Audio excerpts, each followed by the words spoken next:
আসসালামু আলাইকুম।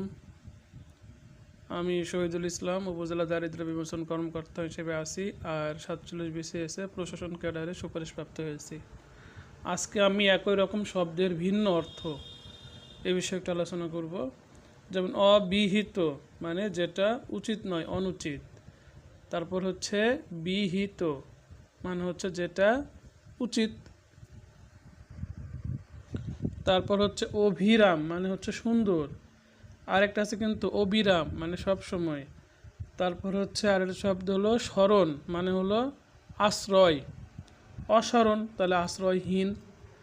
তারপর আরেকটা হলো আষাঢ়, এখানে হচ্ছে দন্ত সহায়কার র মানে হচ্ছে প্রবল বৃষ্টিপাত। আর এটা একটা খুব ইম্পর্টেন্ট যে আভাস। আভাস এখানে হচ্ছে ভয়াকার মূর্ধন্য স, অর্থাৎ যেটা মানে হচ্ছে ভূমিকা।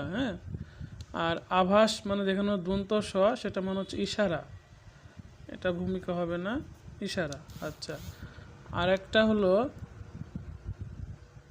আবাস। আমরা জানি সবাই আবাস মানে হচ্ছে বাসস্থান। আর লেশ মানে সামান্য, অল্প কিছু। আর এই শিল আর এই শিল, আচ্ছা এই শিল মানে হচ্ছে পাথর, আর এই শিল মানে হচ্ছে চরিত্র। ঠিক আছে, তাহলে আমরা কিভাবে এটা আলাদা করব? আচ্ছা, তাহলে এটা আমি আমি আমার ব্যক্তিগত বা আমি নিজের মতো করে করার জন্য আমি হ্রস্বইকারকে সহজ বলি আর দীর্ঘইকারকে কঠিন বলি। আবার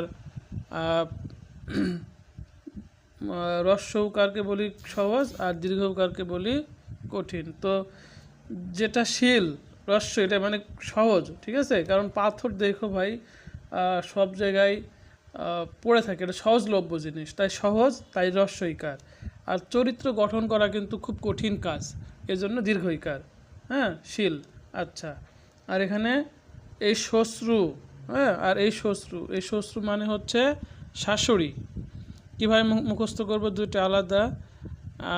এই আলাদা করার জন্য তবে আগে দেখে নিতে হবে। এখানে দন্ত শয়ে ব ফলা, তারপর এখানে হলো তালবস শয়ে ব ফলা, আর এখানে হচ্ছে তালবস শয়ে র ফলা, দীর্ঘও কিন্তু এটা, শাশুড়ি দীর্ঘ।